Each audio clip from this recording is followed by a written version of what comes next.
People kept asking me to do another Marvel prediction video, and I realized I guess I could do a prediction video for what may or may not happen in Avengers 4, so let's do that. Now, the last time I predicted anything with Marvel, I predicted possible upcoming movies that could be for Phase 4. Now, this video isn't about explaining the many reasons why my last video was wrong, but we're talking about what may or may not happen in Avengers 4, which could also be wrong by the time that that movie comes out, and I'll make another video about why this video is wrong. It's a never-ending cycle. Anyway, before we get too far into this thing, I just want to throw out there a pretty obvious spoiler warning because I'm going to be talking about Infinity War, Ant-Man and the Wasp, the Captain Marvel trailer, and then bringing up things like tweets and set photos for the next Avengers, so I might somehow spoil that movie too. Unless I'm wrong, of course, because I have been before. Anyhoozle!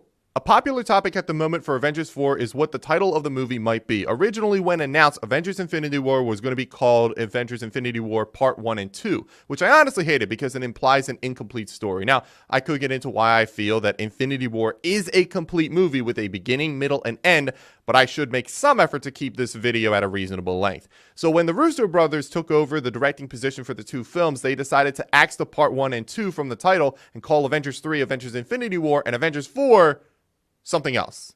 But what is it? Well, according to the directors, they have been very quiet about the title because it alone is a spoiler for Infinity War. Now, a popular theory is that Avengers 4 will be titled Avengers Endgame, which is something that Doctor Strange mentions to Tony after losing to Thanos on Titan. We're in the endgame now. So if Avengers 4 is going to feature what Doctor Strange's plan actually is, then it kind of makes sense as to why the movie would be called Endgame. Also, it makes sense because Avengers 4 will conclude the current story arc that the entirety of the MCU has been building toward. That being said, I don't really like this title. It has too much of a finale vibe to it, and we know that the MCU is not going to end with Avengers 4. Marvel Studios has the next 400 movies planned out for the next few years. There is also Avengers Disassembled, which isn't terrible, but it doesn't really fit because of Civil War. In Civil War, the Avengers broke up or disassembled. Then in Infinity War, they're still disassembled because they don't actually meet up in the movie. And then in Avengers 4, they're still disassembled, but then we have to assume that they'll reassemble for the climax of the movie. It's just a weak title that doesn't carry a ton of weight. Of course, there is the classic Avengers Assemble, which I personally would love, but we probably won't get.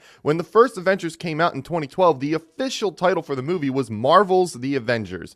The reason for this is because that there already existed a movie called The Avengers, a British film released in 1998. Of course, over in the UK, the 2012 Avengers title decided to go even more different with the marketing when the movie was called Avengers Assemble. So they already did it technically. That means there's a very, very, very low to non-existing chance that Avengers 4 will be titled Avengers Assemble. As much as I would love it, it's not going to happen. I'll tell you what though, they better actually say the classic line in Avengers 4. They've teased us a couple of times, but never actually said it. Avengers, time to work for a living.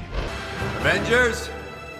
Then we have the Russo brothers releasing the Look Hard teaser photo, and some people are seeing what looks like two A's, so it could be the movie title is something with two A's, so we can assume that the first A is probably the Avengers, but then we can only really make a guess at the second A. So something people have been really liking is Avengers Annihilation, and I actually kind of like it.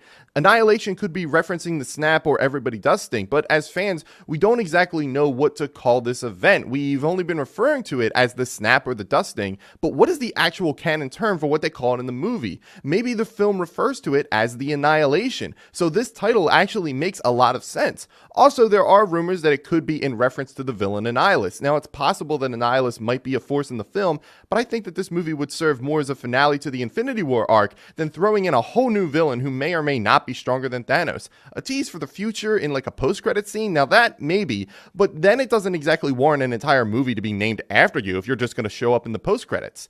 It is, of course, still a rumor, and I think Annihilation refers to more the dusting than actually Annihilus, but if it is Annihilus, then I wouldn't be entirely surprised.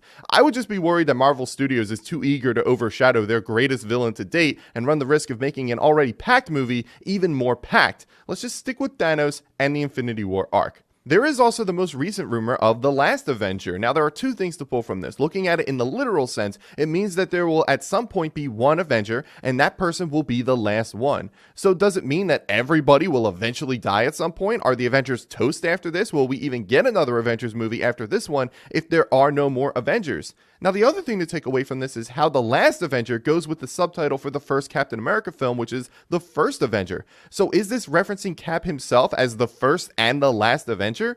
There's a lot to unwrap with The Last Avenger. Do I hate the title? Not necessarily, but it does share a similarity to The Last Jedi. We are having the same discussions when that title was revealed. Who's the Last Jedi? Does the Last Jedi survive? Are the Jedi still a thing after this? It's the same deal. I don't hate the title. I would just prefer that they do something a little bit more different than something that we've recently seen. As far as the titles go, they could honestly be anything, so we'll just have to see what happens.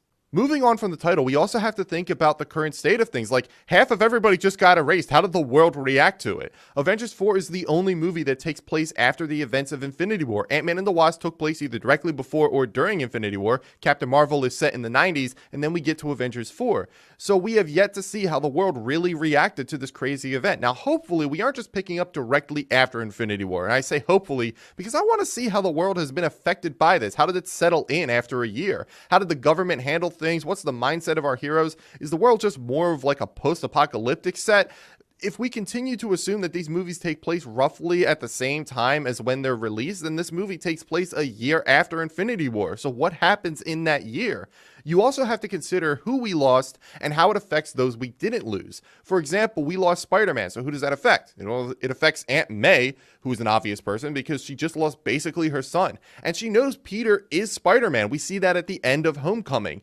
Now, she also knows that he had an internship with Tony Stark. She's smart enough to put two and two together and realize that Tony Stark, who is well known to be Iron Man, took an interest in Peter, who she now knows is Spider-Man. So she's aware of what's really happening. And someone would have to have told her that Peter's gone, and that someone has to be Tony Stark, who held him as he vanished. It's possible that she blames Tony for Peter's death, and also likely that he himself feels responsible. He says something similar to Spider-Man during Homecoming. And if you died, I feel like that's on me. While he has trouble showing it, Tony sees Peter as maybe not quite a son, but something close to it. The whole reason why this is relevant is because I feel like Tony in Avengers 4 is going to be likely in the worst state of mind that we've ever seen him in, blaming him for Thanos, but also for losing Peter. Now, we know that Tony has an important role to play in the next chapter because Doctor Strange saves him by giving Thanos the Time Stone. But earlier in the movie, Doctor Strange told Tony that if it meant saving the Time Stone, that he would let both him and Peter die, and yet he gives up the Time Stone to Thanos anyway, before telling Tony There was no other way. Now, why would he say that? Because earlier in the movie, he uses the Time Stone to view all possible outcomes for the upcoming battle with Thanos, and after viewing millions of outcomes, he only sees one where they win. Now, it might not be an immediate victory, but if things play out a certain way, in the long run, they could defeat Thanos tomorrow if they lose today. In other words, Doctor Strange knew that he had to give Thanos the Time Stone, and he knew that Tony had to survive for this eventual victory to happen. It's a long play, but it's the right one. So from all of that, you can draw the conclusion that Tony Stark has an important role to play in defeating Thanos in Avengers 4. Maybe it's Captain America who has to convince Tony that they can still fight, since he typically has that mindset.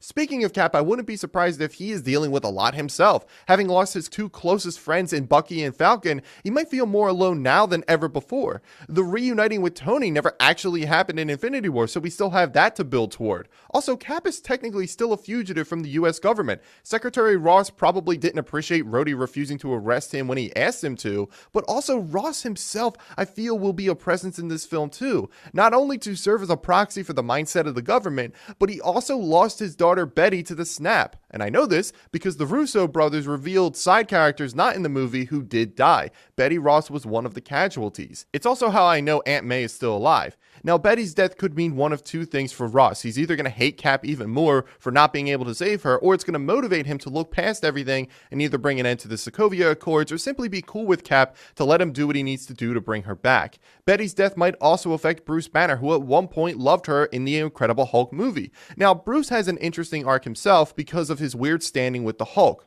According to me, and what I like to believe, the Hulk never came out in Infinity War because he was afraid of Thanos after he kicked his candy ass. Now, according to the Russo brothers, Hulk was just fed up with helping Bruce all the time and then refused to come out when he asked them to. I like my theory better, but perhaps Betty's death plays a role in Hulk coming back out. Whatever the cause of Hulk's reemergence may be, I do expect to see a different version of the Hulk. We're either going to get the Bruce and Hulk merging together so you get the strength of the Hulk but the mindset of Bruce, or, and this is what I really want, we get the World Breaker Hulk, where he basically goes Super Saiyan. I've been wanting World Breaker Hulk for a while, and I feel like Hulk's reappearance in Avengers 4 will be a big moment, so why not go all the way and make it the strongest version of the Hulk? So who else do we have? Well, there's Hawkeye, who we know retired after Civil War when he took a deal with Ross to not be Hawkeye anymore, which he wanted to do anyway.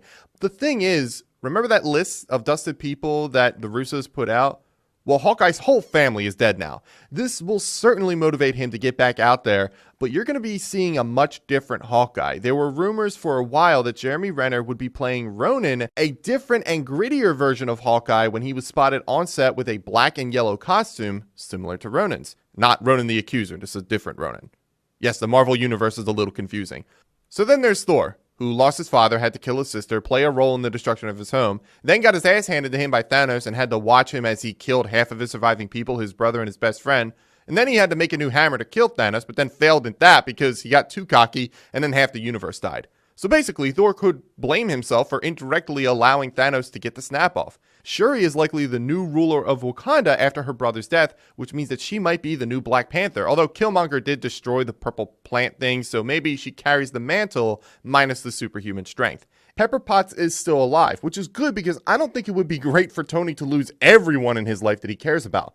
But Gwyneth Paltrow did release a photo of her legs in mocap gear, which suggests she may be in an Iron Man suit at some point during Avengers 4. Pepper has worn the Iron Man suit before in Iron Man 3, when Tony puts it on her to protect her from the Mandarin's attack on his home. It wouldn't be crazy to think that the same thing could be happening again, but also it could be Pepper gaining her own Iron Man suit to help take up the fight. She does get her own suit in the comics, which is what this could be. Now, I don't know if that's actually what we're getting, since Pepper has been somewhat critical of Tony's avenging, but one could guess that when half of the universe dies, it really could change the mindset of those who survived. Ant-Man is currently trapped in the quantum realm, as we know from Ant-Man and the Wasp's post-credit scene, where we see Hank, Hope, and Janet all dust before they pull him out. We know Ant-Man will be in Avengers 4 since he's seen on set with everyone else, but the question is, how does he get out of the quantum realm?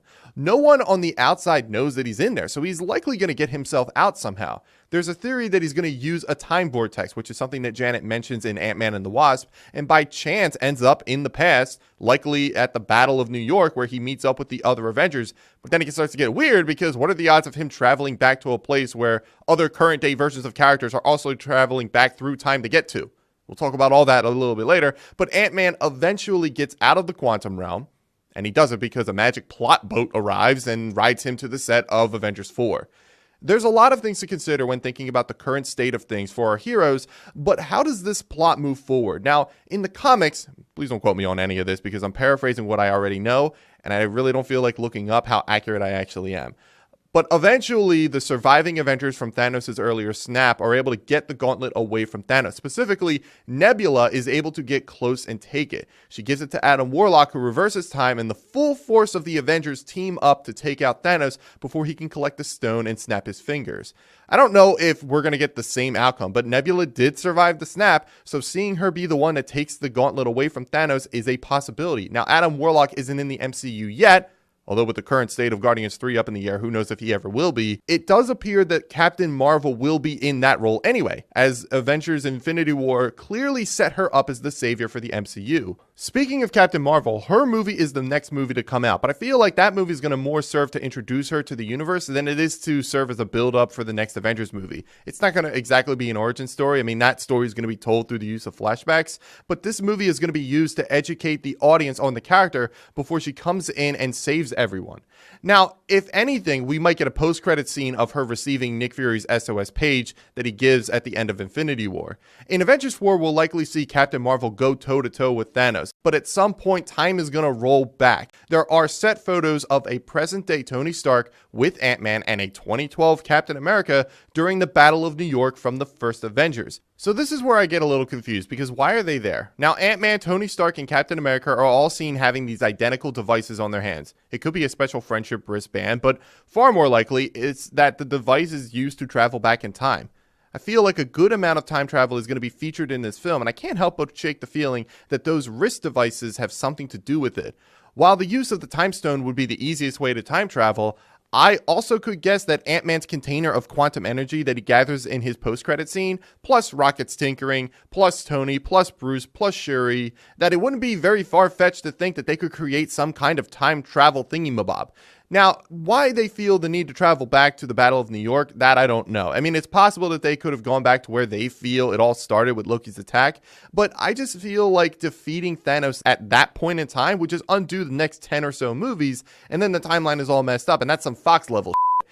It could be possible that they go back thinking that it'll work, but it doesn't, and they end up going back to the present day anyway. Now, what I think is likely to happen is that they also travel back to just before the snap happens, and with the help of Captain Marvel, they're able to defeat Thanos, who only has 5 gems instead of all 6, and they're able to stop him with his own gauntlet. Since no movie takes place between Infinity War and Avengers 4, you wouldn't really be undoing anything other than the snap. This brings back everyone except for Heimdall, Loki, and Gamora. Now, in my last video, I stated that anybody that died from the snap and also Gamora are all stored in the Soul Stone, and if anybody were to gain the stone, they could revive everyone. That's still a possibility, but having time to think about everything and seeing the set photos, I feel like time travel is definitely a likely outcome. Now, Gamora could still be revived because any death associated with the Soul Stone needs to be questioned. Of course, with the future of the Guardians movies in question, it is also likely that she could remain dead. All this time traveling and whatever happens in this movie might have a residual effect on the universe. It could be how Marvel introduces the X-Men and other Fox properties to the universe. A theory that I heard was that when Scarlet Witch destroyed the Mind Stone, that the shockwave could have triggered the X gene in mutants around the world. It's not a crazy theory, considering that she and her brother Quicksilver were given powers by the Mind Stone and are also mutants in the comics. Basically, Baron von Strucker used the Mind Stone and unlocked their mutant potential. The same thing kind of happens in Deadpool. Deadpool isn't born with his mutant abilities. He has to have it unlocked. I mean, that's one theory, but I feel like all the time traveling that could happen in this movie could be a way for Marvel to say, oh yeah, the X-Men are now a thing. Now, I don't really think that Marvel Studios would just incorporate the current cast of X-Men, because then it just brings over all the baggage of that universe. It's like trying to fit a square into a circle. You can't really do it unless you break something. I personally would rather that they recast. Now, I don't think we'll have any mention of X-Men in Avengers 4. I'm just saying that a long-term effect of the events in the movie could be used to bring in those characters. Now, I do want to take a moment to talk about Thanos himself. We all know that he's coming back because the credits told us that he'd return. The thing is, with all the time traveling that I think will be in this movie, I think that there's a good chance that this Thanos, specifically the one that did the snap and is in the very last shot of the movie smiling, I don't think we'll see that Thanos ever again. Now, you might be asking yourself, what the hell does that mean? I mean, a lot of people keep asking about how is Thanos going to be after taking that hit from Thor's axe, or does the Infinity Gauntlet still work? I don't think any of those questions matter. There's no reason for Thanos to reemerge after Infinity War's conclusion. He's done. He did what he set out to do. He can now rest, and maybe Thor's hit on Thanos was actually fatal. Maybe he slumps over and dies shortly after the film cuts to black. But let's assume he doesn't die. Why would he go back out to face the Avengers again? He has the stones. If he survives and the universe gets out of hand again, he just snaps his fingers and poof, the problem goes away. So unless the Avengers know where he currently is, and I'm willing to bet that they don't, they will never see the present day version of Thanos ever again. Now, earlier I mentioned time travel, and this is where my theory comes in.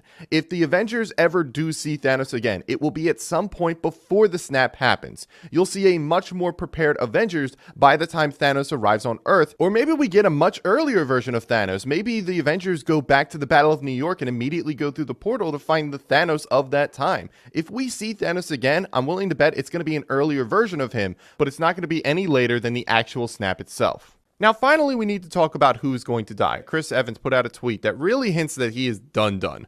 So that could mean that he dies, or, and this is a theory that I heard literally yesterday, and I kind of like it, using the time traveling devices or the time stone, they plant Cap back in the 40s where he lives out the rest of his life quietly and finally gets to have his dance with Peggy. This opens the door for a new Captain America, either Bucky or Falcon, or maybe nobody. Maybe the character is just done. Tony Stark is another big name to likely die, but I wouldn't be surprised if he were to continue being a presence throughout the rest of the franchise. Maybe not a main player anymore, but just like a guy in the background. I just feel like Robert Downey Jr., being the person who started it all, being there from the very beginning, will always be a presence in the MCU. But he could very easily die too. Maybe he and Cap go out together, having so many issues with each other, maybe they overcome it and then sacrifice themselves together. I don't think Thor's going to die. There were rumors of another Thor movie, but I also think Thor would just retire as the King of Asgard. Black Widow has a movie in the future, so unless it's a prequel, she's not dying, although I still think she's been a Skrull the whole time. Hawkeye could die, but then we say that for every movie. I honestly don't know about the Hulk. He could die, but I feel like he could continue playing a part in the MCU. Someone is dying though, like for real dying, not fake, typical comic book Marvel movie dying. I also like the idea of the original cast sacrificing themselves for the newer cast and passing the torch down. The future of the MCU isn't Iron Man, Captain America, Hulk, or Thor. It's Black Panther, Spider-Man, Doctor Strange, Captain Marvel, X-Men, and the Fantastic Four, and we're going to continue to see more of them. Who knows what the future holds and how accurate I end up being. Predicting general arcs across multiple movies is a little easier than the specific plot beats a single movie might do. I could be very, very, very wrong, but we'll just have to wait and see. But what do you think will happen in Avengers 4? What do you think it'll even be called? Let me know in the comments, and as always, thank you so much for watching, and I will see you next time. Now, what would be the good, which suggests that Pepper has been somewhat critical of the